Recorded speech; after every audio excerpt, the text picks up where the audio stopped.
একটা গান ছোটবেলায় শুনছিলাম, তখন বুঝবার পারিনি, কিন্তু এখন বুঝতেছি। আপনারাও শুনছেন। আছেন আমার মুক্তার, আছেন আমার ব্যারিস্টার, শেষ বিচারের হাইকোর্টেতে তিনি আমায় করবেন পার। আমি পাপী, তিনি জামিনদার। এই তিনি মানে কে? আল্লাহ না। আমি ছোটবেলা তাই মনে করছিলাম, কিন্তু গান যখন অর্থ চিন্তা করে দেখলাম, কে রে, আল্লাহ যদি হাকিম হয় তাহলে আল্লাহ তো আর জামিনদার না। এই তিনি হচ্ছেন ভাগ্য গুণে আমাদের নবী। জোরে করেন সুবহানাল্লাহ। আল্লাহ যখন হাকিম হয়ে আমাদেরকে আসামি বানায় বিচার শুরু করবেন, ওই সময় আমাদের নবী উকিল হয়ে, ব্যারিস্টার হয়ে আল্লাহর কাছে আমাদের ব্যাপারে ওকালতি করে আমাদেরকে সুপারিশ করে জান্নাতে পৌঁছায় দিবে। এমন একটা নবী পাওয়ার কারণে খুশি না বেজার?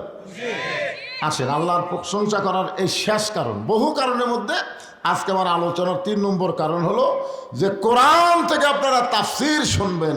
নাম দিয়েছেন তাফসিরুল কোরআন মাহফিল, ঠিক না? আপনারা বলেন তো, এই কোরআনের মধ্যে কোনো সন্দেহ আছে? শুনে শুনে না দেখে দেখে? হ্যাঁ, সমস্যা হলো কি জানেন, বাংলাদেশের মুসলমানেরা হুজুকা বাঙালি, যাই বলে আইরে সেই দিকে যাই রে, বোঝা শোনা নাই রে। এখন কে ডাকতেছে এটা দেখা লাগবে তো। শয়তানের ডাক, আল্লাহর ডাক, এই দুটো বোঝার দরকার আছে না নাই? দরকার আছে না নাই? হ্যাঁ। এখন আমরা সকল আলেম ওলামা আপনাদের সামনে বলে দিয়েছি, যালিকাল কিতাবুল লা রাইবা ফিহি হুদাল লিল মুত্তাকিন। এটা এমন একটা কিতাব যার মধ্যে কোনো সন্দেহ, সবাই বলা লাগবে সন্দেহ। এখন আপনাদের কাছে আমি জানতে চাই, যেই কোরআন আল্লাহ সন্দেহ মুক্ত আমাদেরকে দিলেন, কি জন্যে? ওয়াজ শোনার জন্যে? কি জন্যে? হুদাল লিল মুত্তাকিন, মুত্তাকি বান্দাদের জন্য জীবন ব্যবস্থা স্বরূপ আল্লাহ তাআলা এই কোরআন আমাদেরকে দিলেন। এখন আপনারা বলেন যে মানুষের তৈরি সংবিধান, মানুষের তৈরি আইন মুসলমানের ইমানের জন্য লাভজনক না ক্ষতিকারক? কথা কয় না, বুঝবার পারেননি। আমাদের বাংলাদেশে যে সংবিধান চলতেছে, বাংলাদেশের কোর্ট কাছারিতে যে আইন চলতেছে, এই আইন কি আল্লাহর না মানুষের? তো আমরা যদি ইমানদার হই, আর কোরআন যদি সন্দেহমুক্ত হয়, আর কোরআন যদি হেদায়েতের ব্যবস্থাপত্র হয়, তাহলে আজ থেকে নিয়ত করতে হবে মানুষের কোনো আইন মানবো না, আইন মানবো একমাত্র আল্লাহ। জোরে বলেন কথা ঠিক কিনা?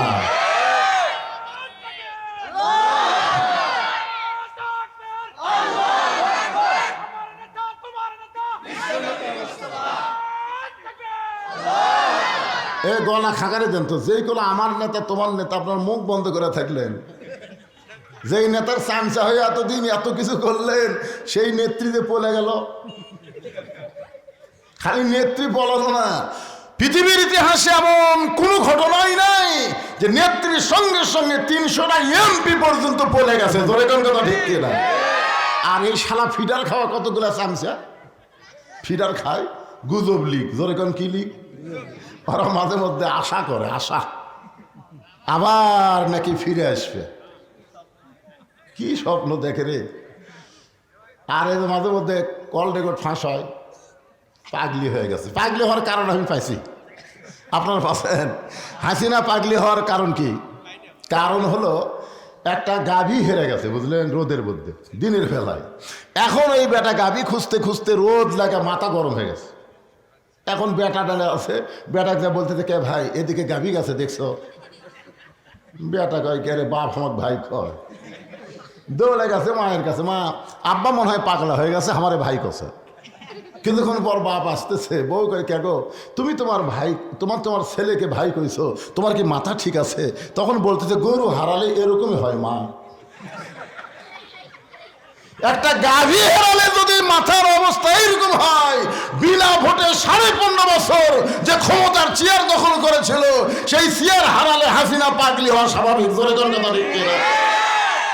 আর এই পাগলির কল রেকর্ডে কত গুজব লিখ কয় আসবে, আসবে।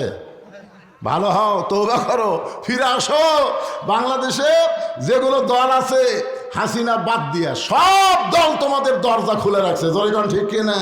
ফিরে আসো, তওবা করো, আর বাংলার জমিনে ফ্যাসিস্ট আওয়ামী লীগকে কোনো জায়গা দেওয়া হবে না, জোরে কথা ঠিক কিনা?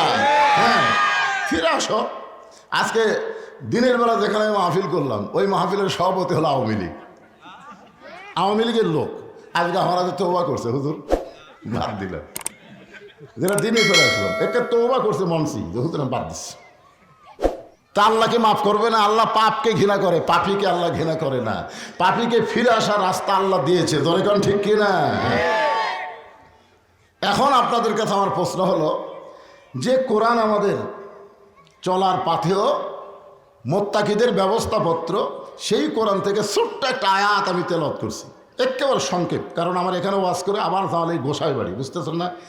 কারণ হাসিনা পতনের পরে হামাকের যা দাম হচ্ছে ভাই, যারা 10 বছরে ওয়াজ করবার পারেনি তারাও চান্স দিচ্ছে, কারণ অনুমতি রাখতেছে না, তো খালি মাইক টাঙ্গালি ওয়াজ, জোরে কোন ঠিক কিনা? ফাদখুলি ফি ইবাদি ওয়াদখুলি জান্নাতি। আল্লাহু আকবার। দেখেন, ছোট্ট যে আল্লাহর গোলাম হবে, আল্লাহর বান্দা হবে, আল্লাহ বলেছেন সে তখনই জান্নাতে প্রবেশ করবে। এখন আল্লাহর বান্দা হতে গেলে কি লাগবে? আল্লাহ রাসূল বলেছেন বাইনাল আবদি ওয়াল কুফরি তরকুস সালাত। বান্দার কাফের মধ্যে পৃথক করার জিনিসটার নামই হলো নামাজ। যারা নামাজ পড়বে তারা আল্লাহর বান্দা হবে, আর যারা নামাজ পড়বে না তারা কাফের হবে। তার মানে বোঝা গেল নামাজ বাদ দিয়ে আল্লাহর বান্দা হওয়ার কোনো সুযোগ আছে? আপনাদের মসজিদের জন্য মাহফিল, আজকে আমার মন একদিক দিয়ে খুশি, একদিক দিয়ে বেজার, যে ছোট্ট একটা পাড়ায় ধর্মপুরে 3টে মসজিদ, খুব খুশি। কিন্তু বেজার হওয়ার কারণ হলো এরা কি ঝগড়া করেই মসজিদ করলো, না মুসল্লি আটে না দেখে মসজিদ করলো? কি কারণে করলো? মুসল্লি বেশি, তাই না? মাশাআল্লাহ, মুসল্লি বেশি। এটা কি 5 ওয়াক্ত বেশি না জুমার দিনে বেশি? হ্যাঁ, জুমার দিনের জন্য প্রত্যেক পাড়ায় পাড়ায় জুম্মা মসজিদ করার দরকার নাই, ওয়াক্তিয়া মসজিদ করা যাবে। আর গোটা গ্রামের একটা কেন্দ্রীয় মসজিদ থাকবে, জুমা মসজিদ। যেরকম কি মসজিদ?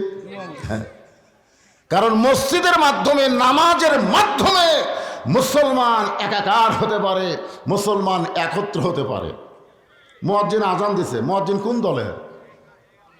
কথা কয় না। আল্লাহর দলের মুয়াজ্জিন আজান দেওয়ার পরে আওয়ামী লীগের মধ্যে যারা নামাজ পড়ে এরা কোন দিকে যায়? মসজিদে আসে না? বিএমপি যারা নামাজ পড়ে তারা কোন দিকে যায়? মসজিদে যায়। জামাত ইসলাম, তাবলিগ, পীর মুরিদি আজান শোনার পরে সব দলের মুসলমান এক ঘরের মধ্যে ঢুকতেছে। আল্লাহুম্মা আফতাহলি আবওয়াবা রাহমাতিক। আওয়ামী লীগও ডান পাও, বিএমপিও ডান পাও, জামাতও ডান পাও, তাবলিগও ডান পাও, সবাই ডান পাও দিয়ে দোয়া পড়ে ঢুকলো। ঢোকার পর আওয়ামী লীগ বলতে ভাই আমার দল ক্ষমতা আছে, আমি সামনে কাতার, ওর চাপা থাকবি। কেন তুই দলের কথা ভিতরে কোষ করে? ভিতরে কোনো দল চলবে না, মসজিদের মতো আইন চলবে আল্লাহর। জোরে কোন কথা ঠিক কি না? আপনারা কোনোদিন দেখছেন আওয়ামী লীগের কাছে বিএমপি ডান আছে, বিএমপির পাশে জামাত ডান আছে, কোনে দিয়ে ঘুতে হচ্ছে? কোনোদিন দেখছেন? বরং কেউ সামনে গেলে টানে কাতারত দিছে, কেউ পিছনে পড়লে ঠেলা দিয়ে তাকে সামনে তুলিছে। ফেরেশতা কয় আল্লাহ বাহিরে 14 দল 20 দল, আর তোমার ঘরের মধ্যে এক কাতার, কারণ কি? আল্লাহ বলতেছে এই জন্যই তো আল্লাযীনা মাক্কান্নাহুম ফিল আরদ। মুসলমান দেশে কোনো মুসলমানকে যখন ক্ষমতা দেওয়া হবে তার 1 নম্বর দায়িত্ব হলো আকামুস সালাত, নামাজ কায়েম করা। ধরে কারণ কি কায়েম করা? নামাজ কায়েম যতদিন না হবে, যতই মসজিদ বানান মুসল্লি কোনোদিন বাড়বে না। আমরা কিন্তু ওয়াজ কম করতেছি না, আমাদের ওয়াজের দ্বারা মুসল্লি হচ্ছে।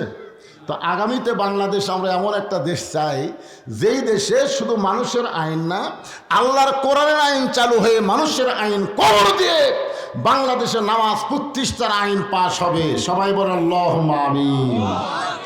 আয়াতটা আর একবার খেয়াল করেন, মাইকের সাউন্ড এরকম বেশি দিলেন কেন? কমে দাও।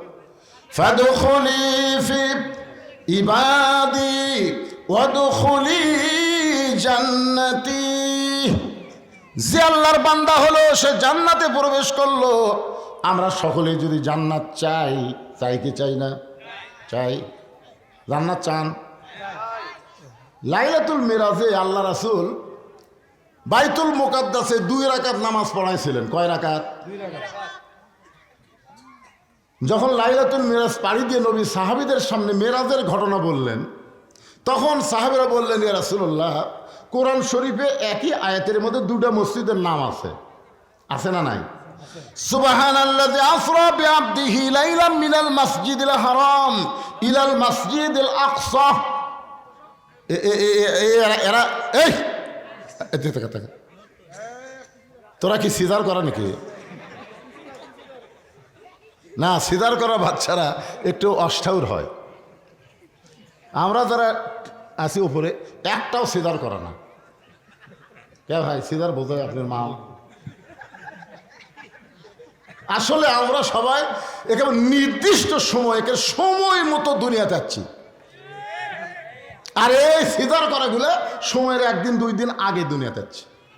মানে পেট কাটা দেখে বাচ্চার ঘুমই ভাঙেনি, তখন ডাক্তারের পেটের মধ্যে নিয়ে একটা ঘুরে নিতে, এরকম একটা ঘুরে দেয়, বুঝলেন, পাও ধরে। ওই ঘুরে নিতে মাথার মধ্যে একটা ঝাঁকি খায় বাচ্চা করে খেন্দা ওঠে।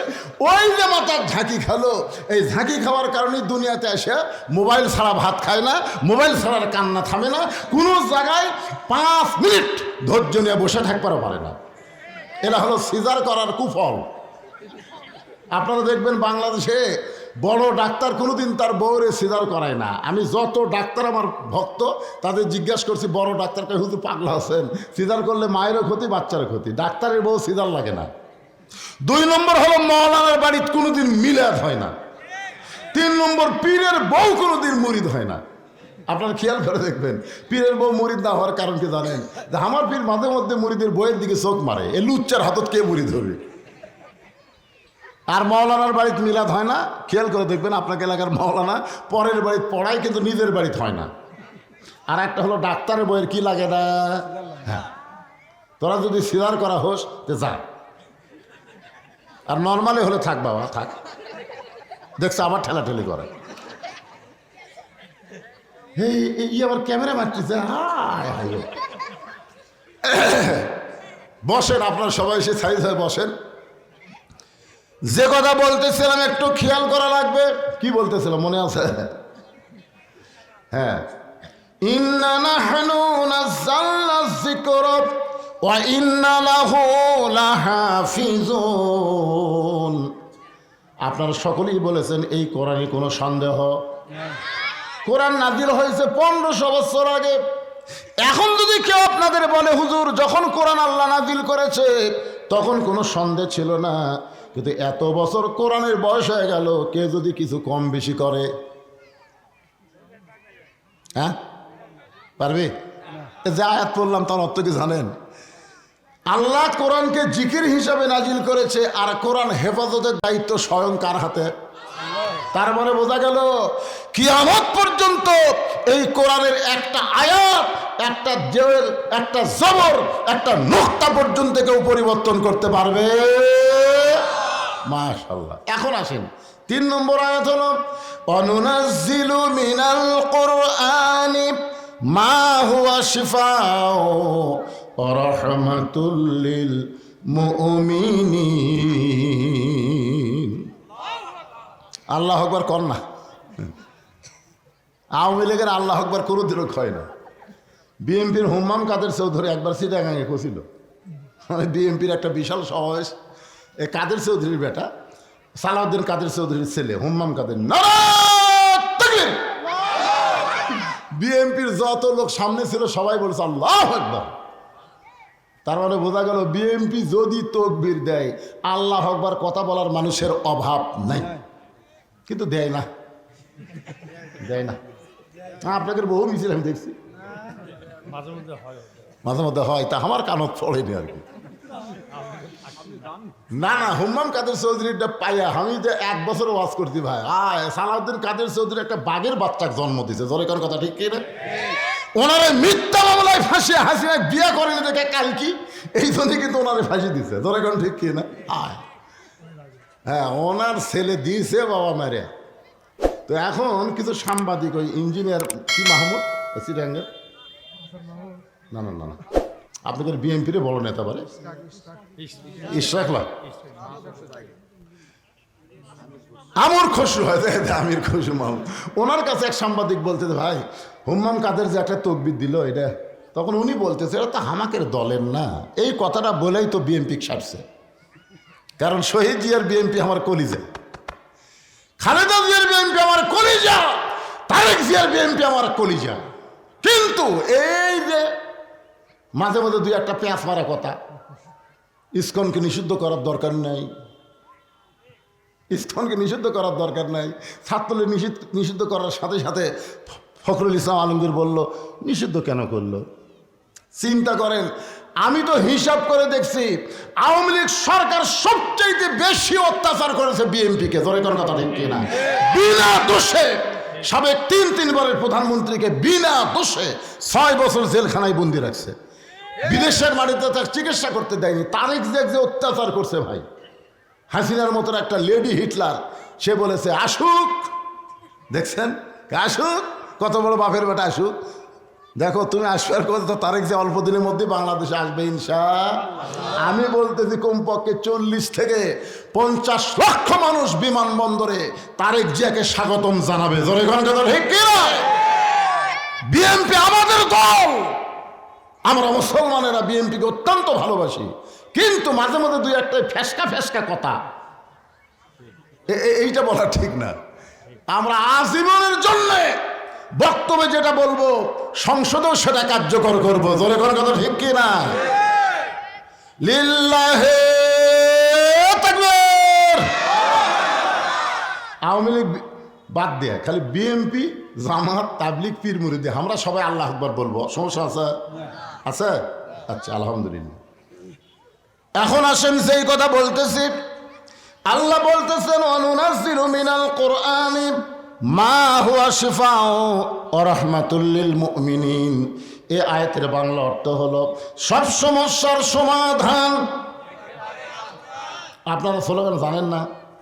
আমি যেই বলবো সব সমস্যার সমাধান, আপনার বলবেন দিতে পারে আল কোরআন। এই কোরআনের উপর বিশ্বাস আছে? তাহলে সবাই বলবেন সব সমস্যার সমাধান আল কোরআনের আলো। ঘর বাদ দেন তো, কিসের ঘর? আমি যে বল আল কোরআন, আপনার বলবেন সব জায়গায় জাল। সব জায়গার মধ্যে সংসদ আছে না নাই? হ্যাঁ, এই জন্য আল কোরআনের আলো, কোরআন হাদিস যেখানে, দুনিয়ার মুসলমান লিল্লাহে তাকবীর। এখন আসেন আলোচনায়। রাসূল বলতেছেন বাইনাল আবদি ওয়াল কুফরি তারকুস সালাত, বান্দার কাফের মধ্যে পৃথক করার জিনিসটার নামই হলো নামাজ। তাহলে আল্লাহর বান্দা হতে গেলে 1 নম্বর লাগবে নামাজ। ধরে করে 1 নম্বর কি? আরো জোরে বলেন কি? আমরা যারা পুরুষ মানুষ 5 ওয়াক্ত নামাজ আমরা মসজিদে জামাতের সঙ্গে আদায় করব। আমরা যারা পুরুষ মানুষ খালি জুমার দিনে নামাজ পড়লে হবে না, 5 ওয়াক্ত নামাজ পড়া লাগবে মসজিদে। রাসূল বলেছেন মান তারাকা সালাতু মুতাম্মিদান ফাকাত কাফারা। ইচ্ছা করে একটা ওয়াক্ত নামাজ যারা বাদ দিবে তার অবশ্যই আল্লাহর সঙ্গে কুফরি করলো।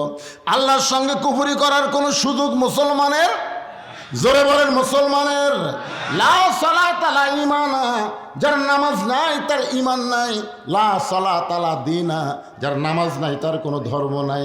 আর এই নামাজটা পড়লে হবে না, এই নামাজটা কায়েম করার কথা কে বলেছে? আর নামাজ কায়েম করবে কে? কোনো মৌলানার ওয়াজ দেওয়া হবে না। নামাজ কায়েম করতে গেলে ভালো মানুষগুলোকে ক্ষমতা পাঠাতে হবে। ভালো মানুষ 300 জন আমাদের বাংলাদেশের লাগবে, যাদেরকে আমরা সংসদে পাঠাবো। আর সংসদে গিয়া তারা নামাজকে কায়েম আকারে বিল পাস করবে। ধরে কোন ঠিক কিনা? ওই মমতাজের মতন গায়িকাকে আমরা সংসদে আর পাঠাবো? ফেরদৌসের মতন নায়ককে আমরা পাঠাবো না। সংসদে যারা যাবে 300 জন ভালো মানুষকে আমরা সংসদে পাঠাবো। 1 নম্বর কারণ হলো নামাজকে কায়েমের বিল পাস করা লাগবে। আমাদের ছেলেগুলো যদি নামাজ পড়ে, তাহলে আল্লাহ কোরআনে বলেছেন ইন্নাস সালাতা তানহা আনিল ফাহশাই ওয়াল মুনকার, একমাত্র নামাজই পারে মানুষকে যাবতীয় খারাপি থেকে বাঁচায় দিতে।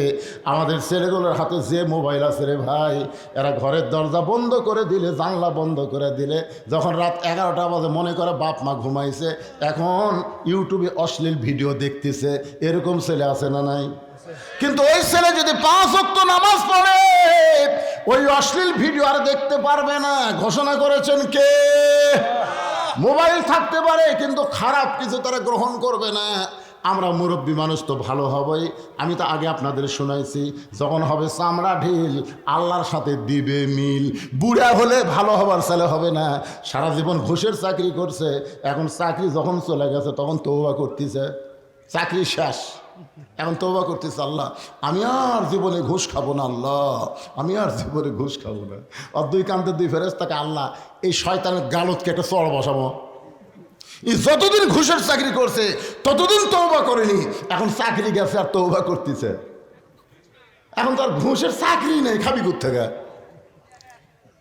যখন চামড়া ঢিল হচ্ছে তখন 5 ওয়াক্ত নামাজ মসজিদে ধরছে, রুকু সেজদা ঠিক মতো আর করবার পারে না। 2-1জন সিয়ারলে মসজিদে আসে, জোরে কোন কথা ঠিক কিনা? একের মসজিদের মধ্যে সিয়ার ঢুকলে ওই মসজিদের কমিটিকে আল্লাহ বানবি। ওই কমিটি, এই তুই কেমন কমিটি রে? আমার ঘরের মধ্যে সিয়ার ঢোকে, আল্লাহ বলেছেন কুমুলিল্লাহি কানিতিন, দাঁড়াতে হবে আল্লাহর জন্য আনুগত্য নিয়ে। কোনো সিয়ারে বসে নামাজ মুসলমানের হবে না। জোরে কোন কথা ঠিক কিনা? সারা জীবন শালা শয়তানি করছে আর বুড়া বয়সে সিয়াল্লা মসজিদে যাচ্ছে। আপনি জানেন মসজিদে নামাজ পড়তে গেলে কাতার সোজা করা হলো কারিবুল ফরজ। জামাতে নামাজ পড়তে গেলে কাতার সোজা করা কি ফরজের নিকটবর্তী। এখন সিয়ারে বসলে আর পায়ের গোড়াকুটি, আপনি পায়ের গোড়াকুটি। এই জন্য আমি বলবো সরকারি চাকরিও আর নামাজ যেরকম সবসময় পড়া যায় না, সরকারি চাকরি সব বয়সেও করা যায় না। যায়, আপনি 60 বছর বয়সে যতই সার্টিফিকেট ফার্স্ট ক্লাস থাক আপনি নিয়ে যান, তো বলবে কে ভাই ফার্স্ট সার্টিফিকেট তো ভালো, চোখের খবর কি? চোখ তো চশমা ছাড়া দেখি না। কানের খবর কি? জোরে না করে শুনবার পাই না। মাজার খবর কি? 5 মিনিট বসে থাকলে মাজা কটকট করে। সার্টিফিকেট তুই পানির ভিজা শরবত করে খা। তোর শরীরের যে অবস্থা, তোকে আর সরকারি চাকরি দেওয়া যাবে না। নামাজ হচ্ছে সরকারি চাকরির মতো আল্লাহর ইবাদত।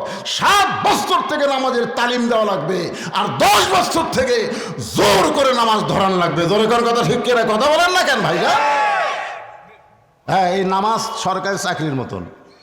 মসজিদকে কেন্দ্র করে মাহফিল করতেছেন, খালি টাকা কামাই করে মসজিদের কি করবেন? কি করবেন? মসজিদের টাইলস লাগাচ্ছেন, সব কিছু লাগাচ্ছেন, কি করবেন? মসজিদকে সুন্দর করতে গেলে মসজিদের টাকা কালেকশন না, মসজিদের মুসল্লি কালেকশন করা লাগবে। জোরে কোন কথা ঠিক কিনা? হয়তো বলবেন হুজুর আমরা জুমার নামাজ পড়ি। জুমার নামাজ যারা পড়েন তাদের জন্য একটা কথা বলি, শোনেন। লা তাকনাতু মির রাহমাতিল্লাহ, ইন্নাল্লাহা ইয়াগফিরুয যুনুবা জামিয়া, ইন্নাহু হুয়াল গাফুরুর রহিম। আল্লাহর মতো দয়াকারও আছে?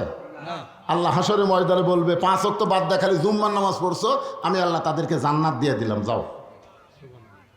সুবহানাল্লাহ। পরে কোন আগে শুনুন, জুম্মাওয়ালারা সেই খুশি, জান্নাতের দিকে মারবি দৌড়।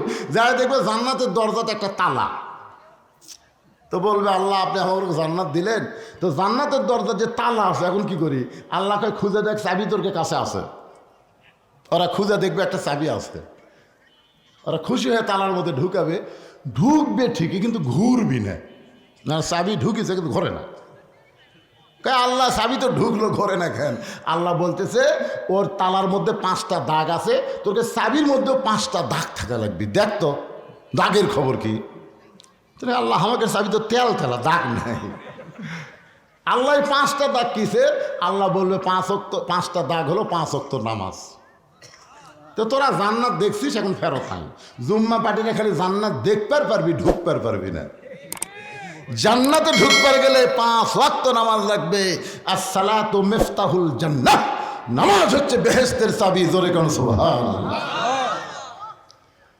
এই নামাজ এমন একটা ইবাদত, রাসূল বলেছেন তাবুদুল্লাহ কান্নাকা তারাহু ফাইন লাম তাকুন তারাহু ফাইন্নাহু ইয়ারাকা। যখন কোনো বান্দা নামাজের মধ্যে শামিল হবে, ওই বান্দা তখন নামাজের মধ্যে আসবে। পিঠের মধ্যে তীর ঢুকেছে হযরত আলীর, সাহাবীরাকে বলতেছি ইয়া রাসূলুল্লাহ, এমনভাবে হযরত আলীর পিঠে তীর ঢুকলো, এই তীরের খাঁজ তো গোস্তের মধ্যে আটকে গেছে হুজুর, আমরা তীরের শলাকা ধরে টান দেই, হযরত আলী খালি চিৎকার করে, তীর তো বের হয় না।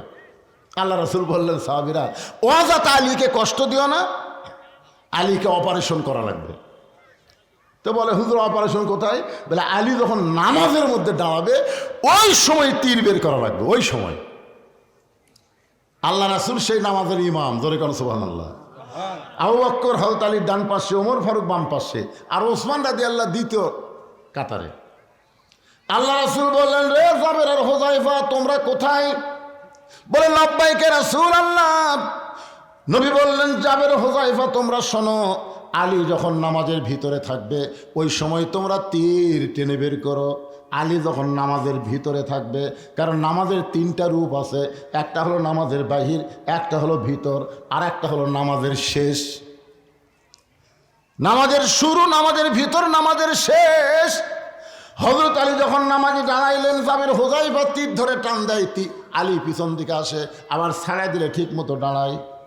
যখন হযরত আলী নামাজের শেষ দেয়, জাবের আর হুযায়ফা দুইজন সাহাবী হযরত আলীর পিঠের উপরে পা দিয়ে এত জোরে হ্যাঁচকা টান মারছে, তীর শুধু বের হয় নাই, তীরের সঙ্গে পিঠের গোস্ত পর্যন্ত ছিঁড়াইছে। নামাজের পরে নবীর সামনে তীর আর গোস্ত যখন দেওয়া হলো, আল্লাহ নবী বললেন, আলী আলী। হযরত আলী বলে, লাব্বাইকা রাসূলুল্লাহ। নবী বলেন, আলী রে, তোমার পিঠ থেকে তীর বের হলো, তীরের সঙ্গে গোস্ত ছিঁড়াইলো, তুমি তখন কোথায় ছিলে? আলী বলতে, যে হুজুর আপনি জানার পরও যখন জানতে চান তাহলে শোনেন, আমার পিঠ থেকে যখন তীর টেনে বের করছে, পিঠ থেকে গোস্ত ছিঁড়াইছে, আমি আলী তখন কাবার ভিতরে ছিলাম। আল্লাহ রাসূল বলে, আলী তুমি যেই মসজিদ নামাজ পড়েছ সেখান থেকে কাবা হলো 430 কিলো দূরে। তুমি যেই মসজিদে নামাজ পড়লা সেই মসজিদ থেকে কাবা হলো 430 কিলো দূরে। তাহলে 430 কিলো দূরে তুমি কাবার মধ্যে কেমনে গেলে? আলী বলতে, যে হুজুর আপনি জানার পরও যখন জানতে চান তাহলে শোনেন, আমি যখন নামাজের নিয়ত করলাম, ইলা জিহাতিল কাবাতি শরীফাতি আল্লাহু আকবার, এই নিয়ত করার পরে আমার মুখ আছে কাবার দিকে আর চোখ আছে আমার সেজদার দিকে।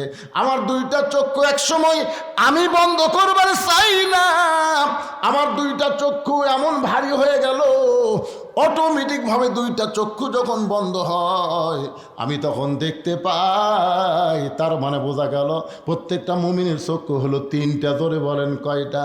দুইটা চক্ষু যখন বন্ধ হয় আমি তখন দেখতে পাই যে এই জায়গায় সেজদা দিব, ওই জায়গায় আল্লাহর কাবা ঘর এসে দাঁড়িয়ে গেছে। আমার চোখ দিয়ে দর দর করে পানি পড়তেছে। নামাজের মালিক আল্লাহ ডাকতে বলে, আলী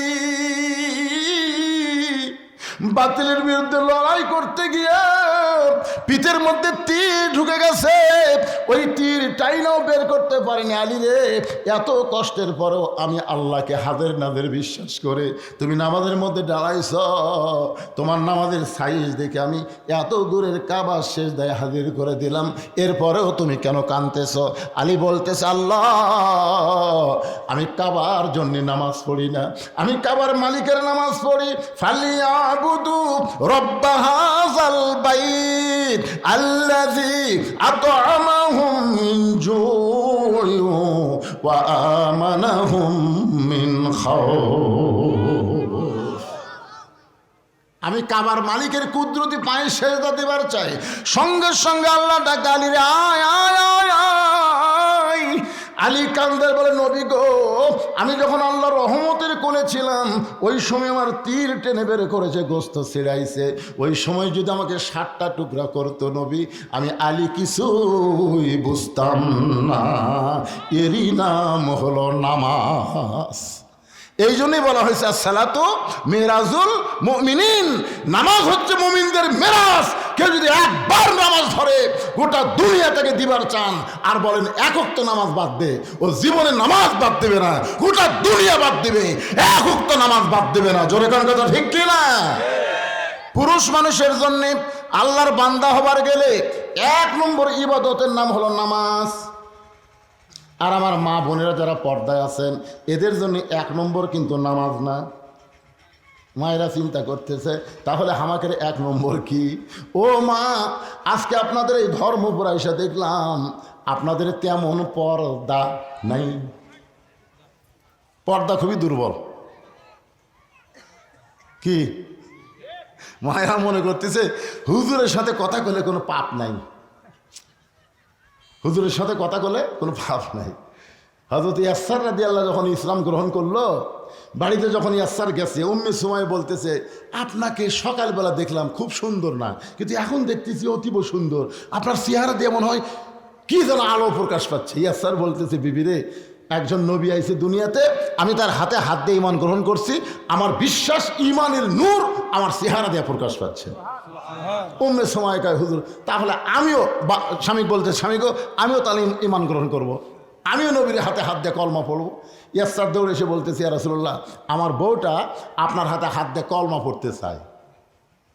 নবী কিছুক্ষণ চিন্তা করলেন, আমি তো আল্লাহর নবী, আমার হাতে হাত দিয়ে কলমা পড়লে কিন্তু সমস্যা নাই, কিন্তু লাকাদ কানা লাকুম ফি রাসূলিল্লাহি উসওয়াতুন হাসানা, এই আয়াতে দেখে খেয়াল করো কবি, নবী যদি মেয়ে মানুষের হাতে হাত দিয়ে কলমা পড়ার পারে, তাহলে আমরা মেয়ে মানুষকে ধরে মুরিদ করবো পারবো না কেন?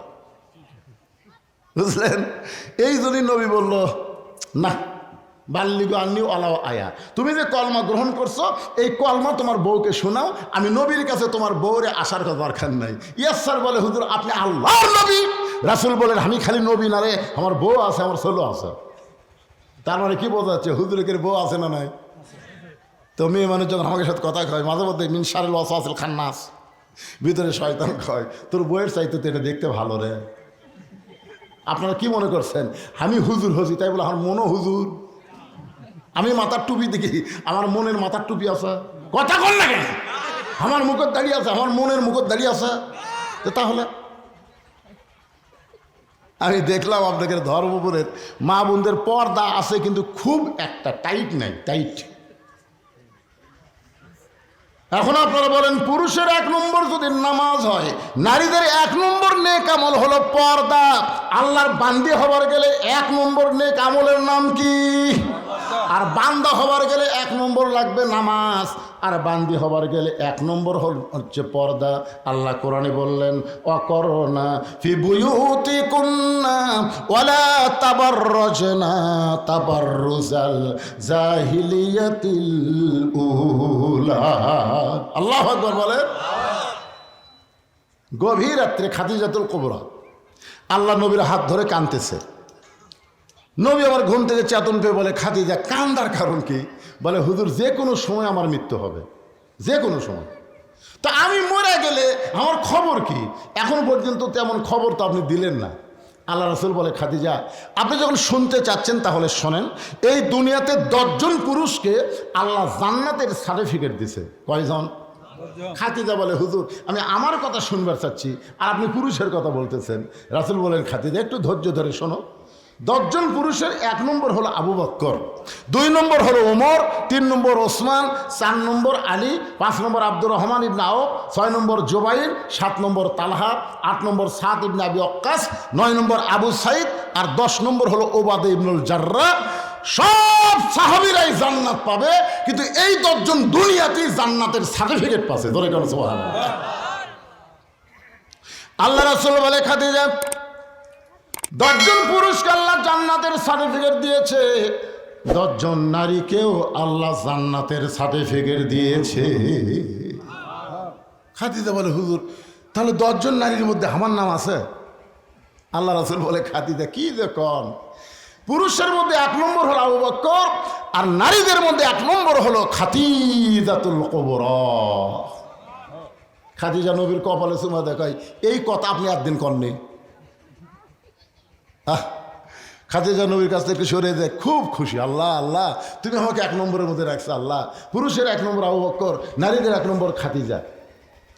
আল্লাহ রাসূল বললেন খাদিজা নারীদের মধ্যে আপনি যদি 1 নম্বর হন তাহলে নারীদের মধ্যে 2 নম্বর কার নাম হলে ভালো হয়? পুরুষের মধ্যে 2 নম্বর হলো ওমর, পুরুষের মধ্যে 2 নম্বর কে? তাহলে নারীদের মধ্যে 2 নম্বর কার নাম হলে ভালো হয়? খাদিজা বলতেছে ইয়া রাসূলুল্লাহ নারীদের মধ্যে 2 নম্বর আমার কলিজার টুকরা ফাতেমার নাম থাকলে ভালো হয়। নারীদের মধ্যে 2 নম্বর কার নাম? আপনার মনোযোগ দিয়ে শুনতেছেন? ফাতেমার নাম থাকলে বলা হয়। রাসূল বললেন খাদিজা, আল্লাহ আপনাকে 4টা মেয়ে দিছে। কয়টা? রোকেয়া, জয়নাব, কুলসুমা আর ফাতেমা। তো অন্য 3টা মেয়ের কথা না কয়ে আপনি ফাতেমার কথা বললেন কেন? খাদিজা বলতেছে, হুজুর আপনি তো নবী বাবা, আপনি তো বাবা, আপনি কি বুঝবেন? কোন সন্তান কেমন এইটা বোঝে তার মা। ধরে কারণ কে বোঝে? কথা কয় না কেন? বাবায় আনন্দে মাতিয়া সাগরে ভাসাইয়া সেই যে চইলা যায় খবর লয় না। মাজন ধরে আয়ু দরে কতই কষ্ট করে, 10 মাস পরে পায় প্রসবের বেদনা। এমন দরদি ভবে কেউ হবে না আমার মা, মা গো। আপনারা বলেন তো, বাচ্চা যখন পেটে আসে তখন মায়ের কি মাসিক বেড়া থাকে না বন্ধ হয়? কেরে মরদগুলো আপনারা জানেন না, যারা বিয়ে করেনি তাকেও বলতেছি না, যারা বিয়ে করছেন মাঝে মধ্যে বউ বলেন আজকে রেড সিগন্যাল, খবরদার। আমরা বিয়ে করছি, আমরা জানি ভাই। আপনারা বলেন যে বাচ্চা পেটে আসার সাথে সাথে মায়ের মাসিক ব্যায়াম বন্ধ করে দেয়। প্রত্যেক মাসে 3 দিন 5 দিন 7 দিন মেয়েদের একটা অসুখ হয়। এই অসুখ হলে নামাজ পড়াও যাবে না, রোজা করাও যাবে না, কোরআন শরীফও স্পর্শ করা যাবে না। জোরে করার কথা ঠিক কিনা? কিন্তু যেই মাত্র বাচ্চা আসে এই অসুখ আল্লাহ বন্ধ করে দেওয়ার কারণ হলো পেটে বাচ্চা থাকা অবস্থায় মার যেন কোনো ইবাদতের কমতি না হয়। কারণ মায়ের ইবাদতের সাথে আল্লাহ পেটের বাচ্চার একটা সম্পর্ক করে দেয়। জোরে করার সুবহানাল্লাহ। পেটে বাচ্চা নিয়ে মা রুকুর থেকে সেজদাত গেছে, ফেরেশতা বলতেছে আল্লাহ দেখো তোমার বান্দি পেটে বাচ্চা নিয়ে রুকুর থেকে সেজদাত গেল, সেজদার মধ্যে বাচ্চাদের পেটের মধ্যে একটা চাপ খেলো। আল্লাহ কয় তোরা সাক্ষী থাক, যেই মা পেটে বাচ্চা নিয়ে নামাজ পড়তেছে এই মা শুধু একা নামাজ পড়তেছে না, পেটের বাচ্চাকেও মা নামাজি বানাই দিচ্ছে। ধরে কারণ সুবহানাল্লাহ। এক ছেলে আমারে কয় হুজুর 11 মাস আমার খিদা কম, কিন্তু রমজান মাসে এত খিদা লাগে, কারণ কি? তাই আমি বললাম তোর মা বাসে আছে? কয় আছে। মায়ের কাছে যা। মা কেমনে বুঝ? আর যাস না কেন? ও মার কাছে জিজ্ঞাসা করছে মা 11 মাস আমার খিদা কম, রোজার মাসে এত খিদা কেন? বলে তোর দাদি সর্বনাশ করছে। তুই রমজান মাসে আমার পেটে ছিলি, তোর দাদি কইছে বৌমা রোজা খবরদার থাকবে না, রোজা থাকলে পেটের বাচ্চা শুকা যাবি, খালি তুই কি তাজা রাখার জন্যে রমজান মাসে আমি খাসি রে, আমিও খাসি তুইও খাসি, রোজার মধ্যে তোর খাওয়ার অভ্যাস আছে। মা পেটে বাচ্চা নিয়ে যদি গোটা পাড়া ঘরে, ওই বাচ্চা দুনিয়াতে এসে কোরআনের মাহফিলে বসবার পারবি না, খালি বেড়ে বেড়ে ঘুরবি। জোরে কোন কথা ঠিক কি না? এই জন্য একজন নেপোলিয়ান বলেছে ভালো একটা বাচ্চা যদি চাও, ভালো একটা বাপের দরকার। জোরে বলেন কিসের দরকার? মায়ের পায়ের তলে সন্তানের জান্নাত। ও মা, বাবার পায়ের তলে সন্তানের জান্নাত না দিয়া মায়ের পায়ের তলে সন্তানের জান্নাত কেন দিল মা? আপনার কেমন জাতি একটু শোনার দরকার আছে না নাই? রাসূল বললেন খাদিজা ফাতেমা তো জান্নাতি নয়, ফাতেমা তো জান্নাতি নয়। খাদিজা বলে রাসূলুল্লাহ ফাতেমা যদি জান্নাতি না হয় তাহলে ফাতেমার খবর কি? রাসূল বললেন ফাতেমা হলো জান্নাতি নারীদের নেত্রী। খাদিজা বলছে তো হুজুর এই গভীর রাত্রে কেউ জানে না, খালি আমি আর আপনি পাল্টা দেন তো। রাসূলকে কি পাল্টাবো? বলে আমাকে আপনি জান্নাতি নারীদের নেত্রী কন, আর ফাতেমা 1 নম্বর জান্নাতি কন। ফাতেমা হবে 1 নম্বর জান্নাতি, আর খাদিজা হলো জান্নাতি নারীদের নেত্রী। আল্লাহ রাসূল বললেন আপনার তো মা আর মেয়ে, অসুবিধা কি? খাদিজা বলতে হুজুর আপনি বুঝবেন না, মেয়ে মানুষ সবসময় উপরে থাকবার চায়। কোথায় থাকবার চায়? মেয়ে মানুষ কিন্তু নিচে পড়বার চায় না ভাই, বিশ্বাস করেন। এরা যে কি হলো, বউ শাশুড়ির যুদ্ধ আমরা শুনছি, কিন্তু শ্বশুর জামাইয়ের যুদ্ধ আমরা কোনোদিনও শুনিনি। জোরে কোন কথা ঠিক কিনা? আপনার কোন তো শ্বশুর জামাইয়ের যুদ্ধ আছে, কিন্তু বউ শাশুড়ির যুদ্ধ আছে। বিয়ে করার পরে ওই বাড়ির নেত্রী কে হবি, শাশুড়ি থাকবি না বেটার বউ হবি, এই নিয়ে কিন্তু প্রতিযোগিতা হয়। জোরে কোন কথা ঠিক কিনা? দেখবেন আপনার বউ এসে আপনার কাছে গুনগুন করে বলবি আপনার মা ভালো না, আপনার মা ভালো না। মানে আমার কাছে সবসময় আমার বউ খেলে মায়ের বিরুদ্ধে কয় আপনার মা ভালো না, আর আমার বাপের কাছে যায় আমার মাও কয় তোমার বেটার বউ ভালো না। কোনোদিন আমি কই না, আমার বাপও কয় না, কয় শালা আমার মাও না আমার বউ। জোরে করে কথা ঠিক কিনা? কথা বল না কেন বাবা, আসল গুমর ফাঁস করে দিচ্ছে, আপনার বুঝবেন না। কারণ মার মেয়ের মধ্যেও শত্রুতা আছে। আমার বড় মেয়ে তরকারি পাক করে দিয়ে আমার সামনে ঘুর ঘুর করে ঘুরতেছে।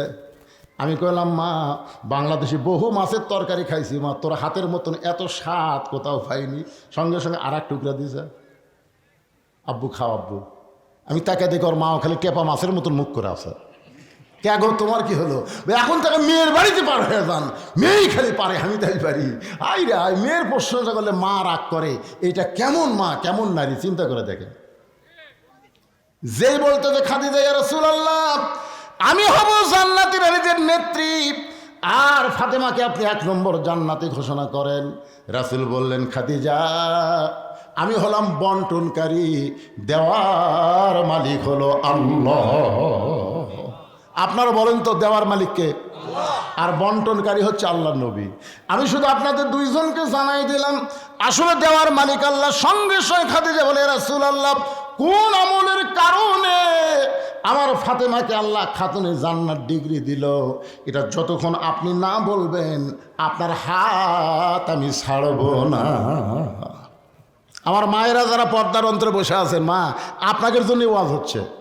মা খাদিজা নবীর হাত ধরে বললেন, কোন আমলের কারণে ফাতেমাকে আল্লাহ খাতুনে জান্নাত ডিগ্রি দিল, যতক্ষণ পর্যন্ত না বলবেন আমি আপনার হাত ছাড়ব না। সঙ্গে সঙ্গে আল্লাহ নবী বললেন, খাদিজা, আপনার চোখের সাইজ, মুখের সাইজ, নাকের সাইজ, এই যে আপনার একটা সাইজ, এটা দুনিয়ার কত পুরুষ বলতে পারে আপনি কি হিসাব করে জানেন? খাদিজা বলে, রাসূলুল্লাহ, 40 বছর বয়সে আপনার সঙ্গে আমার বিয়ে হলো। ওই সময় মক্কার সবচাইতে ধনী রমণী ছিলাম। অনেক ব্যবসা বাণিজ্য করার কারণে হাজার হাজার পুরুষের সঙ্গে আমার দেখা সাক্ষাৎ হয়েছে। আমার নাকের সাইজ কেমন, আমার চোখের সাইজ কেমন, আমার গায়ের রং কেমন, এটা দুনিয়ার বহু পুরুষ বলতে পারে। রাসূল বলে, খাদিজা, দুনিয়ার বহু পুরুষ আপনাকে চিনে, আপনার চেহারার কথা বলতে পারে। এখন বলেন তো, আপনার পেটের মেয়ে ফাতেমাকে দুনিয়ার কত পুরুষ বলতে পারে? ফাতেমার নাকের সাইজ কেমন, ফাতেমার গায়ের রং কেমন, ফাতেমার মুখের সাইজ কেমন, এটা দুনিয়ার কত পুরুষ বলতে পারে? খাদিজা বলে, পর্দানিশী আমার ফাতেমা পর্দানিশী। আমি মা হয়ে বলতেছি, আমার ফাতেমা যখন জন্ম নিছে, আমি খাদিজা তাকায় দেখি ফাতেমা তার 2টা হাত দিয়া তার নিজের ইজ্জত পর্যন্ত ঢেকে রাখছে। আমি খাদিজা ফাতেমার ইজ্জত মা হয়েও কোনোদিন দেখতে পারিনি। আল্লাহ রাসূল বলে, খাদিজা, ফাতেমা শুধু শিশু অবস্থায় পর্দার মধ্যে জন্ম হয়নি, এই ফাতেমা পর্দার মধ্যে বড় হবে। আবার গভীর রাত্রে দুনিয়া থেকে, পর্দার ভিতরে ফাতেমা দুনিয়া থেকে বিদায় নেবে। যে রাত্রে ফাতেমা দুনিয়া থেকে বিদায় নেবে, আমার মায়েরা যারা আছে একটু মনোযোগ দিয়ে শোনেন। গভীর রাত্রে হযরত আলীকে বুকের মধ্যে নিয়ে ফাতেমা ছোট বাচ্চার মতন কাঁদতেছে। আলী বলে, ফাতেমা, কি হলো আপনার? এমন করে আপনি কেন কাঁদতেছেন? কি হয়েছে আপনি বলেন। ফাতেমা বলে, স্বামী গো, আল্লাহ তাআলা আমার দোয়া কবুল করেছে, আল্লাহ আমার দোয়া কবুল করেছে। আলী বলতেছে, দোয়া কবুল হলো আনন্দের লক্ষণ। কি এমন দোয়া করলেন যে দোয়া আল্লাহ কবুল করলো, আপনি কাঁদতেছেন? ফাতেমা বলে, স্বামী, আমি সব সময় আল্লাহকে বলেছি, আল্লাহ ফাতেমার মৃত্যুটা পর্দার মধ্যে দিও, আল্লাহ তাআলা আমার পর্দার মধ্যে মৃত্যু দিবে, এই দোয়াটা আল্লাহ আমার কবুল করেছে। আলী মুসকি মুসকি হাসার কয়, পাগলি নাকি? যে সারা জীবন পর্দার মধ্যে ছিল, সে তো পর্দার মধ্যেই মারা যাবে। যারা পর্দা মানে না তারাই পর্দার মধ্যে মরতেছে। জোরে কোন কথা ঠিক কিনা? আপনার বলেন তো, আপনাকে এলাকায় কোনো মেয়ে মানুষ মারা গেলে কয় কাপড়? কথা কয় না। আমার এলাকায় একটা মেয়ে মানুষ ভোটর দাঁড়াচ্ছিল, বুঝলেন? ভোটর যে মরদ মানুষ পাচ্ছে দৌড়ে যায়, তবে হাতটা ধরে এমনি একটা ইয়ে করে দেখাচ্ছে, হাত ধরে, ভাই একটা ভোট দেওয়াই লাগবে ভাই। মানে যাকি পাই তারই হাত দিয়ে বুকত যায়। আমি চিন্তা করলাম, এই মেয়ে তো ভোটের জন্যই এত নিচে নামিছে, তো এক বলে তো আমার কাম হবে না, যাওয়া লাগবে ওর স্বামীর কাছে। একটা ইয়ে দেন তো। ওর স্বামীর কাছে আমি যা বললাম, ভাই আপনার বউ যদি হঠাৎ মারা যায় কয় কাপড় দেবেন? স্বামী করছে, হুজুর আপনি আলেম হয়ে প্রশ্ন করলেন কেমনি? মেয়ে মানুষ মারা গেলে তো 5 কাপড়ই। আমি বললাম, যে হারে পুরুষের কাছে পর পুরুষের কাছে ভোট চাচ্ছে, ওর 5 কাপড় 50 কাপড় দিলেও তো কাম হবে না। আপনার বলেন, পর্দা কখন? মরার পরে না মরার আগে? মরার আগে না মরার পরে? মরার পরে 5 কাপড় দিয়ে খাটনির যখন মেয়ের লাশ লাগছে, লাশটা পর্যন্ত চাদর দিয়ে ঢাকছে। সবাই বলতেছে মেয়ে মানুষের লাশ দেখাও হারাম, মেয়ে মানুষের জেতা দেখা যায়, তো লাশ দেখা হারাম বলতেছেন, জেতা দেখা অবস্থা বলেননি কেন? একে চাদর দিয়ে ঢেকে রাখছে। ফেরেশতারা বলতেছে, আল্লাহ এই মেয়ে মানুষ যখন জেতায় ছিল গোটা ধর্মপুর ঘুরিছে, গ্রামের সবাই এক সিনে, মরার পরে 5 কাপড় দিয়ে চাদর দিয়ে ঢাকলো কেন? আল্লাহ বলতেছে, দেশের নাম বাংলাদেশ রে, ওই দেশের মেয়েরা বাঁচতে মানে না রে, মরার পরে মানে। আপনারা বলেন তো ভাই, বুড়ি মানুষ বোরকা গাওয়ার দেখে কোনো লাভ আছে? এই ছেলেরা কথা কও তো, একটা বুড়ির দিকে আমার মতন বুড়াও তাকায় না, বুড়ির দিকেও তাকায়। সেই বুড়ি বোরকা পড়ছে আর যুবতী পরিমণির মতন হাই হিল পরে কিলকিল করতেছে, অন্যটা আবার গলার মাফলা বানায় এরকম মাঝখান দিয়ে থসে। একটা বুড়া মানুষ পর্যন্ত চোখ টেরা করে বারবার তাকায়। আমার ওয়াজের মধ্যে আছে 50 বছর আমের গাছের গোড়ার বেড়া যদি কেউ দেয়, একজন বলে বেড়া কেন দিচ্ছেন? বলে গরু ছাগল যদি খায় ভাই সতর্ক থাকা ভালো। কেন 50 বছর আমের গাছের দিকে গরু ছাগল ঘৃণা করে তাকাবি না রে। বেড়া যদি দিবার চাই যে লখ লকা পাতা বাড়াছে, ওই ছোট গাছের বেড়া দেও। বুড়ির গায়ে বোরকা দিয়ে লাভ নাই, যুবতীর গায়ে পর্দা করা লাগবে। যখন ঠিক কথা বলে আজকে বুড়ি বোরকা পরে মরা লাগবি ভাই, কে যুবতী মরবি না? আমার মায়েরা মনোযোগ দিয়ে শোনেন। হযরত আলী বলে, ফাতেমা সারা জীবন পর্দা করেছ, আল্লাহ তোমার পর্দার মধ্যে মৃত্যু দিবে কবুল করেছে, আনন্দ করে খুশি হও। ফাতেমা বলে, স্বামী গো আমার দোয়া আল্লাহ কবুল করেছে, কবে আমার মৃত্যু হবে সেইটাকে শুনবেন না? আলী বলে, ফাতেমা মরার খবর দুনিয়ার কেউ বলতে পারে না। ফাতেমা বলতেছে, আল্লাহ পাক আমাকে জানাইছে আজকে গভীর রাত্রে ফাতেমার মৃত্যু হবে। আল্লাহ পাক আমাকে জানাইছে গভীর রাত্রে ফাতেমার মৃত্যু হবে। যেই মাত্র বলেছে গভীর রাত্রে ফাতেমার মৃত্যু হবে, গাছের গোলা কাটলে গাছটা যেমন ঠাস করে পড়ে যায়, হযরত আলী তেমনি পড়ে গেলেন ঘরের মাজায়। মা ফাতেমা মুস্কি মুস্কি হাসতেছে, মুস্কি মুস্কি যিনি গভীর রাত্রে মৃত্যুবরণ করবে তিনি হাসতেছে। তার মানে বোঝা গেল আল্লাহ রাহে যাদের জীবন যাবে তাদের মৃত্যু কোনো কষ্টের কারণ না। আবু সাইদের মৃত্যু কষ্ট হয়নি, জোরে কোন কথা ঠিক কি না? আপনার ভিডিও দেখেননি? আমি তো ভিডিও দেখি আর অ্যানালাইসিস করি, চিন্তা করি, কে রে মার গুলি করলো, একটা গুলিতে আমরা কি বলতাম? ও মারে বাবারে মরে গেলাম রে, জোরে কোন কথা ঠিক কিনা? আপনার বলেন তো আবু সাইদের মুখ এরকম কোন শব্দ আছে? সিনা টান করে দাঁড়া আছে। আরে শোনা যায়নি কিছু তো দেখেও বোঝা যায় রে, পাগলারা দেখে বোঝা যায় না, খালি শোনাই রাখবি সব। শোনা যায়নি কোন দল রে? ওই কি মাজা কাজ করছে না, এরকম খারাপ আছে। আবার একটা গুলি করছে, আবার একটা গুলি করছে, তারপরেও ওই জায়গা ছাড়েনি। তৃতীয় যখন গুলি করছে তখন একবার খালি এইভাবে হাত দিছিল, এইভাবে হাত দিছিল। হাত দেওয়া দেখে 2 ছেলে দৌড়ে সব ধরলো, ধরার পরে ছেলেটা পড়লো। তার মানে কি বুঝলেন?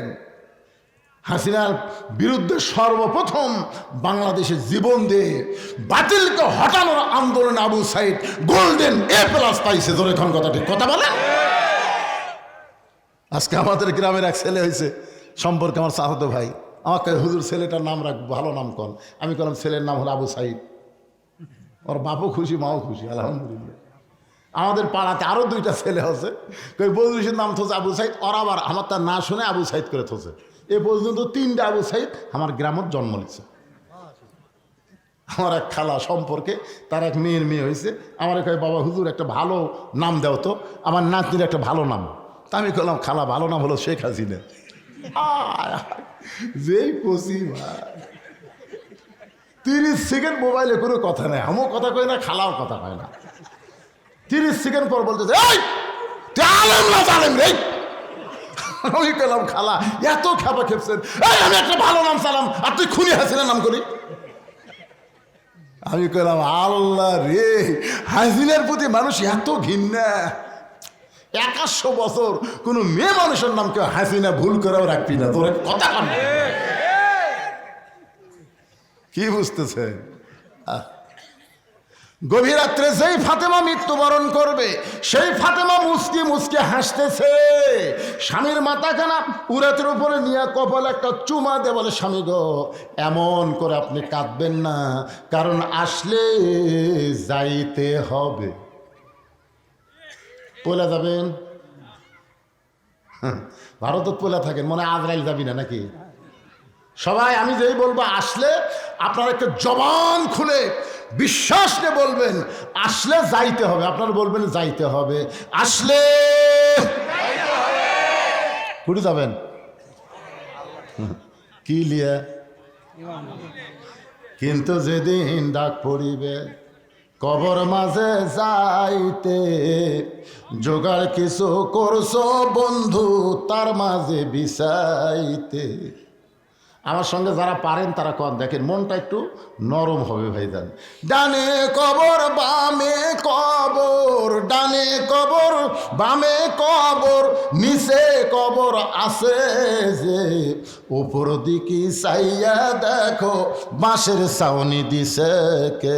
ডাক দিয়াছেন দয়াল আমারে, রইব না আর বেশি দিন তোদের মাজারে।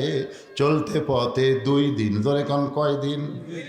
থামিলাম যাবার কালে একজন আরো দেখা না পাইলাম, ও আমার সাদের মালা যায় রে ছিঁড়ে, রইব না আর বেশি দিন তোদের মাজারে। ফাতেমা বলে স্বামী গো এমন করে আপনি কাঁদবেন না, কারণ আসলে যাইতে হবে। এই দুনিয়া থাকার জায়গা না, এই দুনিয়া থেকে আমাদের সবাইকে যাইতে হবে। আল্লাহ বলেছেন ইয়া আইয়ুহাল্লাযীনা আমানু তাকুল্লাহা হাক্কা তুকাতিহি ওয়া লা তামুতুন্না ইল্লা ওয়া আনতুম মুসলিমুন। ওগো স্বামী, আমি মরে যাওয়ার পর আমার 3টা চাওয়া আপনাকে পুরা করা লাগবে। আলী কান্দার বলে ফাতেমা, দুনিয়ার জীবনে গরিব ছিলাম বলে তুমি কিছুই চাইলা না, মরার পরে তুমি কি চাইবা ফাতেমা? ফাতেমা বলে 1 নম্বর চাওয়া হলো রাতের অন্ধকারে আমাকে দাফন করবেন, আমি রাতের অন্ধকারে মৃত্যুবরণ করব। আর দিনের বেলা যদি আমার কবর দেন আমার পর্দার খেলাফ হবে, দুনিয়ার মানুষ দেখবে ওইটা ফাতেমার কবর। কবর কত বড়, তাহলে ফাতেমা এত বড়। ও গো স্বামী, রাতের অন্ধকারে আমাকে কবর দিবেন। আমার 2 নম্বর চাওয়া হলো আমার কোনো জানাজার ব্যবস্থা করবেন না। আলী কান্দার বলে ফাতেমা, তুমি নবীর কলিজার টুকরা, তোমার জানাজার খবর শুনলে হাজার হাজার মানুষ জানাজায় শামিল হবে। ফাতেমা বলে আমার লাভ কি? হাজার হাজার মানুষ যদি দোয়া করে ফাতেমা ভালো, আর আপনি যদি বলেন আমার বউ ভালো না, ওই হাজার মানুষের দোয়া দিয়ে ফাতেমার কোনো লাভ হবে না। আর দুনিয়ার সব মানুষ যদি বলে ফাতেমা খারাপ, আর আপনি যদি বলেন আমার ফাতেমা ভালো, ওই স্বামীর সার্টিফিকেটে ফাতেমার 8টা জান্নাতের দরজা আল্লাহ খুলে দিল। তাহলে বউ ভালো হওয়া লাগবে কার কাছে? দেওয়ার কাছে? কথা কয় না কেন? কথা কয় না কেন? বউ ভালো হওয়া লাগবে স্বামীর কাছে। আমাদেরগুলো লব উল্টা কয়, খালি তুমি আমার দেখবার পারো না, খালি তুমি। গোটা পাড়া ঘুরে দেখো আমার বিরুদ্ধে কেউ নাই। আমি কই কে রে, পাড়ার লোক তো যদি ভালো কয়, তুই কি ওভার ডিউটি করিস নাকি রে? কি ভাবতেছেন? আমার মায়েরা খালি কুটকুট করে শুনতে, তার হাসতেছে, কিরে হুজুর এলা কথা কুটি ভাই যায়। মায়েরা শোনেন, যদি জান্নাতে যাবার চান নিজের স্বামীরে খুশি করে জান্নাতে যান। রাসূল বলেছেন আল্লাহর পরে কাউকে যদি সেজদা দেওয়ার হুকুম, প্রত্যেকটা বউকে বলতাম স্বামীর পায়ে সেজদা করো। আল্লাহ ছাড়া কাউকে সেজদা দেওয়ার হুকুম নাই। এ কথার দ্বারা নবী বুঝাইলেন আল্লাহর পরেই মেয়ে মানুষের সব চাইতে দামি ওই ব্যক্তি হলো তার মহান স্বামী। এদিকে কি গল্প শুরু হলো? এই নিজের ভাইরাই প্রতিদিন ওয়াজ শোনে, তো ওর কারণ ভালো লাগতেছে না। কি গল্প রে, কারা এরা পাগলা হয়ে শুনতেছে আর এরা গল্প মারতেছে। তার মানে কিসের লোক নাই? একটু মনোযোগ দিয়ে শোনেন ভাইজান। আমার 3 নম্বর চাহিদা হলো আমার লাশটা খাটনিতে তুলবেন না। ফাতেমা বলতেছে আমার লাশটা খাটনিতে তুলবেন না। আমি ফাতেমা হিসাব করে দেখলাম 4 জন পুরুষ মানুষ খাটনি কান্দে নিবে, কিন্তু দুনিয়াতে ফাতেমার 4 জন পুরুষ নাই। যদি আমার বাবা থাকতো দুনিয়ায়, মরা মেয়ের লাশের খাটনি বাবা কান্দে নিবার পারত। আমার হাসান হোসেন যদি বড় হইতো, মায়ের লাশের খাটনি কান্দে নিবার পারত। ওগো স্বামী, আপনি আমার লাশটা কান্দে করে নিয়ে ওই জান্নাতুল বাকির পূর্ব কোণায় দাফন করবেন। আপনি যদি আমার কবর খুঁড়তে কষ্ট হয় তাহলে আপনার একান্ত বন্ধুকে বলবেন সে যেন গোপনে আমার কবর খনন করে দেয়। হযরত আবু যর গিফারির কাছে গেল। আবু যর গিফারি কবর খনন করতে গিয়ে 3টা কথা বলেছিল। 1 নম্বর কথা হলো, কবর রে, তুই কি জানিস তোর মধ্যে এমন একজন মহিষী নারীকে রাখা হবে, আল্লাহ নবীর মেয়ে হওয়ার পরেও তাকে মা বলে সম্মান করেছে। এ কবর, খবরদার বেয়াদবি করিস না। তোর মধ্যে এমন একজন মাকে রাখা হবে যার 2টা সন্তান জান্নাতি যুবকদের সর্দার। রে কবর, খবরদার বেয়াদবি করিস না। তোর মধ্যে এমন একজন বিবিকে রাখা হবে যার স্বামী হল আসাদুল্লাহিল গালিব। এ কথা বলে যখন কোদাল মারতে চায় কবরের মধ্যে থেকে শব্দ আসতেছে, ও কবর, আবু যর, কার মা কার মেয়ে কার বিবি এইটা কবর দেখবে না। আমল যদি ভালো হয় কবর জান্নাতের বাগান হবে, আমল যদি খারাপ হয় কবর জাহান্নামের গর্ত হবে। এটা কিন্তু ফাতেমার জন্য বলা হয়নি, এটা বলা হয়েছে আমাদের জন্য। জোরে গণ ঠিক কিনা? তার মানে বোঝা গেল কবরে যাইতে গেলে আমলহীন কবরে যাওয়া যাবে না। আপনি কবরে যাওয়ার পরে 1 নম্বর প্রশ্ন করবে, মান রব্বুকা। কি প্রশ্ন? মান রব্বুকা, তোমার রব কে? আপনাকে বলাই লাগবে না। আপনি যে নামাজ পড়েননি, আপনার পক্ষে নামাজ খারাপ হবে। এই মুনকির নাকির, কাকে রব সম্পর্কে প্রশ্ন করতেছিস? মুনকির নাকির বলতেছে, এদাই শুয়ে আছে কবরে, কে বলে আরামের ঘুম দিল। আবার মান রব্বুকে প্রশ্ন করিস, বলে আপনি কে? বলে আমি হলাম ওনার নামাজ, আমি হলাম ওনার নামাজ। তুমি জানো সারা জীবন কয় ওয়াক্ত নামাজ পড়ছে? মুনকির নাকির আমাদের ক্যালকুলেটর নাই তো, তাহলে মান রব্বুকে প্রশ্ন করতেছ কে? মসজিদে যাই নামাজে নিয়ত করার পরে যে লোকটা বলেছে আলহামদুলিল্লাহি রাব্বিল আলামিন, রুকুতে যায় যে লোকটা বলেছে সুবহান রাব্বিয়াল আযীম, সেজদাত গিয়ে যে লোকটা বলেছে সুবহান রাব্বিয়াল আলা, এতবার রব রব করে কেমন কবর হচ্ছে আবার রব। মুনকির নাকির কয়, আল্লাহ তোমার বান্দাকে মান রব্বুকে প্রশ্ন করার সাথে সাথে নামাজ যে খেপা খেপছে, আমরা কি করব? আল্লাহ কই যে নামাজ নিয়ে কবর আইছে, তার রবের উত্তর হয়ে গেছে। জোরে কোন সুবহানাল্লাহ। কি ভাবতেছেন বেনামাজিরা? খালি মুরিয়া দেখেন। ওদের একটা গান আছে, ছোটবেলা শোনেননি? যদি ফুলগুলো হয় অভিমানে ঝরে যায়, আমি মালা গেথে বলো কারে পরাবো, সে যে কেন এলো না, কিছু ভালো লাগে না, কবরে আসুক তারে আমি। মজা দেখবেন কবরে যা। বাগানে একটু মনোযোগ দিয়ে শোনেন। গভীর রাত্রে হযরত আলী ফাতেমাকে কাঁধে করে নিয়ে জান্নাতুল বাকির গোরস্থানে দাফন করার পর আল্লাহকে বলতেছে, আল্লাহ আমার ফাতেমাকে তুমি কবুল করে নাও। এ দোয়া করার পরে হযরত আলী তাকায় দেখে সামনে কয়েকটা পুরাতন কবর দেখা যায়। এইমাত্র ফাতেমার নতুন কবর দিছে, সেই কবর আর নাই। আলী কান্দের বলে, এখনই ফাতেমার কবর দিলাম, সেই কবরটা গেল কোন জায়গায়? আমার ফাতেমার কবর, ফাতেমার কবর কে যেন বলে, আলী রে তোমার ফাতেমা হলো পর্দানিশী, আমি আল্লাহ জোহরা ডিগ্রি দিয়া ফাতেমার কবরটাকে কিয়ামত পর্যন্ত পর্দা করে দিয়েছি। আমার মা বোনদের জন্যে এতক্ষণ পর্দার ওয়াজ করলাম। পুরুষের বান্দা হবার গেলে 1 নম্বর ইবাদতের নাম হলো নামাজ। ধরে 1 নম্বর ইবাদতের নাম কি? আর নারীদের বান্দি হবার গেলে 1 নম্বরের নাম কি? সবাই জোরে করে 1 নম্বরের নাম কি? আর পুরুষের 1 নম্বরের নাম কি?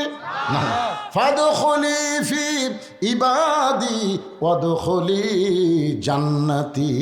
নামাজ হলো 5 ওয়াক্ত নামাজ। জোরে কোন কয় ওয়াক্ত? 5 ওয়াক্ত নামাজ। জি বাবা, কি হয়েছে? মসজিদের মুক্ত আছে 40 জন ছাত্র আছে, এখন 40 জন 50 জনের মতো। আচ্ছা, 50 জন ছাত্র মসজিদে আছে। এই 50 জন ছাত্রকে কোরআন শরীফ দেওয়া লাগবে মাত্র 200 টাকা করে দাম। আপনারা কেউ পারবেন যে হুজুর আমি 200 টাকা দিয়ে একটা ছাত্রকে একটা কোরআন শরীফ দিয়ে দিলাম? আপনার কোরআন কিনে আনা লাগবে না, খালি এখন আমার হাতে 200 টাকা দেন, একটা কোরআন দানের সওয়াব সাথে সাথে আল্লাহ আপনাকে দিয়ে দিবে। বাবা হ্যাঁ দেন, বাবা দেন, একটা করে কোরআন শরীফ দেন বাজান, 50টা কোরআন শরীফ লাগবে বাজান, দেন বাবা দেন।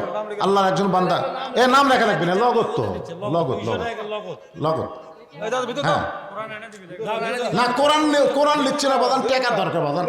মাশাআল্লাহ মাশাআল্লাহ, দেখেন দেখেন কি হারে দৌড়াচ্ছে, মাশাআল্লাহ। আল্লাহ আল্লাহ, একটা কোরআন শরীফ পাওয়া গেছে। আল্লাহ আল্লাহ মাশাআল্লাহ মাশাআল্লাহ।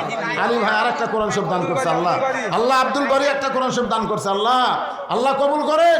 এটা কি রে, এটি দেন কোরআন শরীফ, এটি আল্লাহ। আর একজন কোরআন শরীফ বাবু 200, আর এগুলো দান, আর এগুলো কোরআন শরীফ এখানে ভেঙে থাকবে। আল্লাহ তোমার বান্দারা দান করতেছে। আল্লাহ মক্তবের বাচ্চাদের জন্য কোরআন শরীফ পাবো 200 করে টাকা দান করতেছে আল্লাহ। যারা 200 করে টাকা দান করবে আল্লাহ একটা কোরআন দানের সওয়াব তাদের আমল নামায় দিয়ে দেবো আল্লাহ। মাশাআল্লাহ। আমার 10টা লাইন কোন কে দেব 10 টাকা হ্যাঁ, না টাকা দাও কোরআন শরীফ টাকা দাও। 10 টাকা মান কে দেব আরে কোরআন শরীফ দিব না তুমি টাকা নেই, বোঝেই নিতে পারবে না, টাকা দরকার। 10টা লাগেন জিল্লুর রহমান 4000 টাকা তো 4000 লাগে 10টা কোরআন শরীফ 2000 টাকা লাগেন। জিল্লুর রহমান লাগেন 10 কোরআন শরীফ বাবা জিল্লুর রহমান 2000 টাকা করে বলেন মারহাবা। মাশাআল্লাহ। তুই 1,50,000 মধ্যে 10টা দিল রে।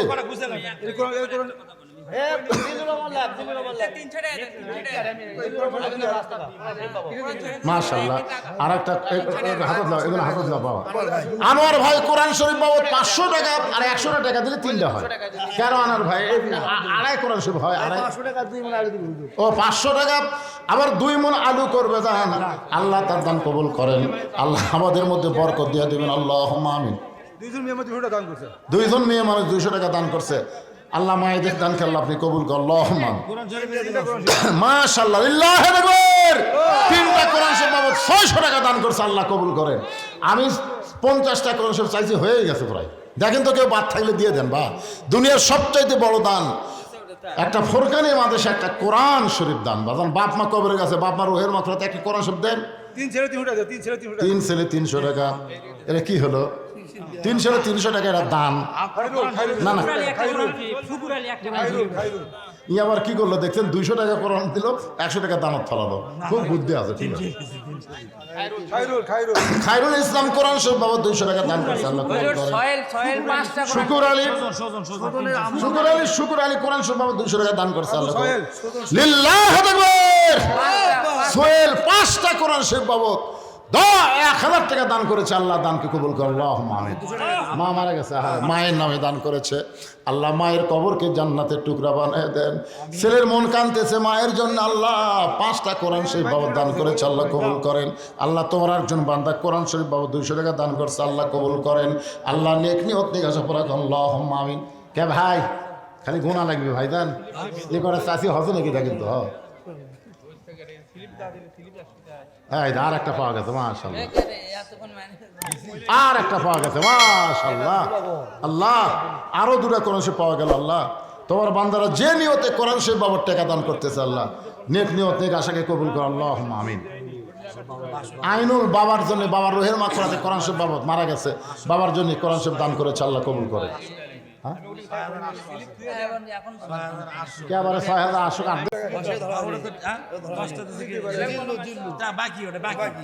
বাকি লিবার চাচ্ছেন না, বাকি লিবার চাচ্ছেন না। আনোয়ার 1000 টাকা দান করছে। না না না, আল্লাহ দানকে কবুল করেন, আল্লাহুম্মা আমিন। 35টা হয়ে গেছে, আর 5টা দেন। এদিকে একজন 10টা দিয়ে দিয়েছে, 5টা করছে। এতগুলো মানুষের মধ্যে 5 জন আল্লাহর বান্দা নাই। টাকা দাও বাবা, টাকা দাও। হ্যাঁ দাও। তাজুলকে দাও। একজন দৌড়ে আসলো, এই যে হেলেনা কোরআন শরীফ বাবদ একটা দিছে, আর মাত্র 4টা লাগবে, আর মাত্র 4টা কোরআন শরীফ লাগবে এতগুলো মানুষের মধ্যে। 4টা দেওয়া হলেই মোনাজাত দেন। 4টা কোরআন শরীফ দেন বাবা, 4টা কোরআন শরীফ। হ্যাঁ, দুনিয়ারই সম্পদ দুনিয়াতে রবে, ফকির হয়ে মানুষ কবরে চলে যাবে। ফাতেমা নামে কি দিল? কোরআন শরীফ বাবা 200 টাকা দিয়েছে, আর মাত্র 3টা লাগবে। মা ফাতেমার নামে একটা মা আমার একটা কোরআন শরীফ বাবা 200 টাকা দান করছে, আল্লাহ কবুল করেন। আর মাত্র 2টা লাগবে, আর মাত্র 2টা, আর মাত্র 2টা লাগবে ভাই। আর মাত্র 2 জন আল্লাহর বান্দা। দেখেন দেখেন ছেলে দৌড়েছে, মাশাআল্লাহ। আর মাত্র 1টা লাগবে রে, 1টা। এই তো শেষ। সোনার বাংলাদেশ কোরআন আদায় শেষ। আনোয়ার হোসেন 1000 টাকা দান করেছে। আনোয়ারের দানকে আল্লাহ আপনি কবুল করেন।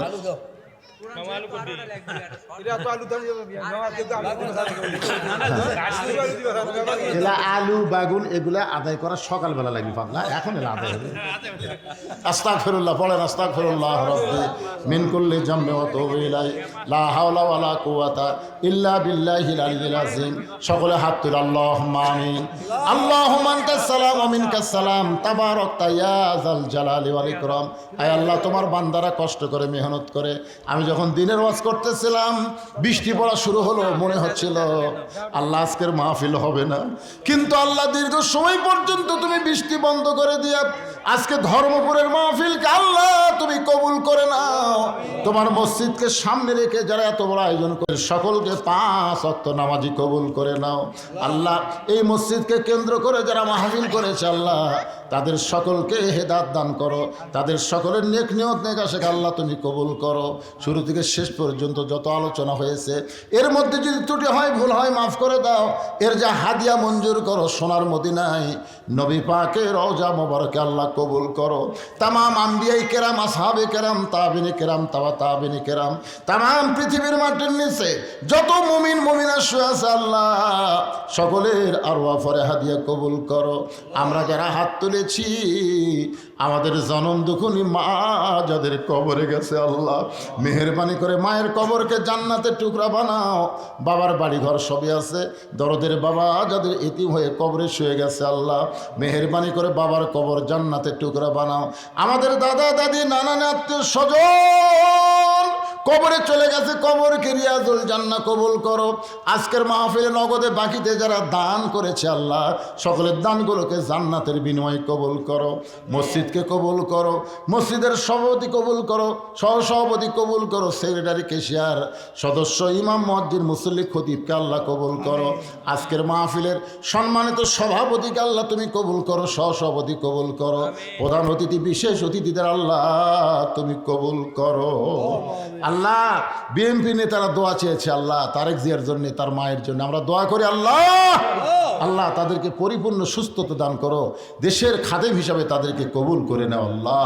আয় আল্লাহ অনেকে অনেক দোয়া চেয়েছে, কেউ অসুস্থ, কেউ বিদেশে আছে, কেউ ক্যান্সার রোগী আল্লাহ সবার জন্য দোয়া করে আল্লাহ সবাইকে সুস্থতা দান করো, শান্তিতে রেখো আল্লাহ। আল্লাহ প্রতি বছর এই গ্রামের তোমার বান্দারা যেন এরকম একটা করে মাহফিল করতে পারে এমন ইমানি শক্তি এদেরকে দান করে দাও আল্লাহ। গোটা ধর্মপুরের উপরে আল্লাহ তুমি রহমত বরকত নাজিল করে মিলেমিশে মহব্বতে সবাইকে বসবাস করার তৌফিক দাও। আমার মা বোনদের যে দোয়া করে আল্লাহ মা ফাতেমার মতন চরিত্র দাও, পদ্মা দাও, আবেদা সালেহা কবুল করে নাও। সুবহানা রাব্বিকা রাব্বিল ইজ্জাতি আম্মা ইয়াসিফুন ওয়া সালামুন আলাল মুরসালিন আলহামদুলিল্লাহি রাব্বিল আলামিন ওয়াজাল আখিরাতি কালিমাতুন ইনদাল মাউতে। সকলে পড়েন লা ইলাহা ইল্লাল্লাহু মুহাম্মাদুর রাসূলুল্লাহ সাল্লাল্লাহু আলাইহি ওয়াসাল্লাম।